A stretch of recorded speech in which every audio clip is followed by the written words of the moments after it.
Listen Miché, j'ai une nouvelle vidéo pour toi. J'ai rencontré quelqu'un qui était tellement confortable dans un pays. Cette personne avait tout ce qu'il fallait, elle était très bien nourrie, elle mangeait très bien, elle avait les moyens qu'il fallait. Mais lorsque Dieu lui a demandé de laisser son confort pour aller dans un pays un peu moins confortable, cette personne a dit qu'elle n'était pas capable de le faire. Elle est même jusqu'à aller à me dire, écoute, même si c'est la volonté de Dieu, j'ai pas la capacité de le faire. Alors dans cette vidéo, moi je vais te parler de comment est-ce que Jésus, en passant par la croix, nous a donné la capacité d'accomplir la volonté du Père. Alors, la Bible nous parle de Jésus-Christ dans le jardin de Gethsémane. La parole de Dieu dit que dans le jardin de Gethsémane, alors que Jésus était en train de prier, sa sueur est devenue comme des grumeaux de sang. Le sang de Jésus a coulé au niveau de la sueur est devenu du sang. Mais qu'est-ce que ça symbolise, le fait que la sueur est devenue du sang? Parce que, écoutez la parole que Jésus prononce quand il est en train de prier, quand il était en train d'angoisser.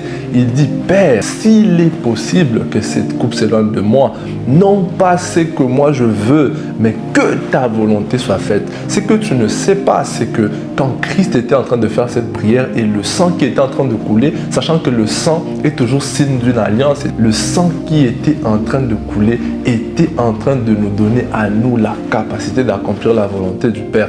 Aujourd'hui, tu ne peux pas dire que je n'ai pas la capacité d'accomplir la volonté du Père. Elle peut être difficile à accomplir pour toi, mais si tu as donné ta vie à Christ, le sang de Jésus a coulé au niveau de sa sueur s'est transformée en sang pour te donner la capacité d'accomplir la volonté du Père.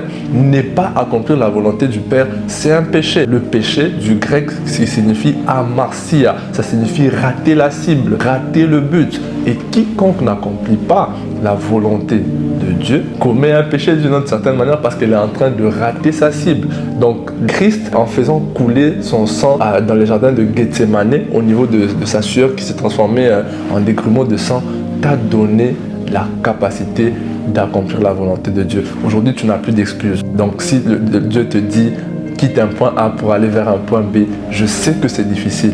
C'était difficile aussi pour Christ parce qu'il a commencé à agoniser, il a commencé à angoisser. Quand il a commencé à penser à la mort qu'il attendait, ce n'était pas du tout facile pour lui. L'homme qui était en lui a commencé à angoisser, mais Dieu lui a donné la capacité de passer au travers de la croix. Et toi et moi, aujourd'hui, nous sommes sauvés par cette œuvre de la croix. Donc toi aussi, je crois qu'il y a des multitudes de personnes qui doivent être sauvées par toi. Mais il faut que tu répondes à cette volonté de Dieu. Il faut que tu ailles accomplir la volonté de Dieu. Il faut que tu acceptes la volonté de Dieu. Et tu te dis peut-être incapable, mais je te dis que tu es vraiment capable de le faire. Mais écoute, alors que tu vas vouloir accomplir la volonté de Dieu, il y aura toujours certaines pensées qui vont venir dans ta tête. Tu vas peut-être avoir des faux raisonnements. Dans la vidéo qui va suivre, je vais te parler maintenant, je vais te dire comment est-ce que le sang de Jésus te donne la capacité de vaincre toutes ces intelligences mauvaises qui essaient de te persuader que tu ne peux pas accomplir la volonté de Dieu.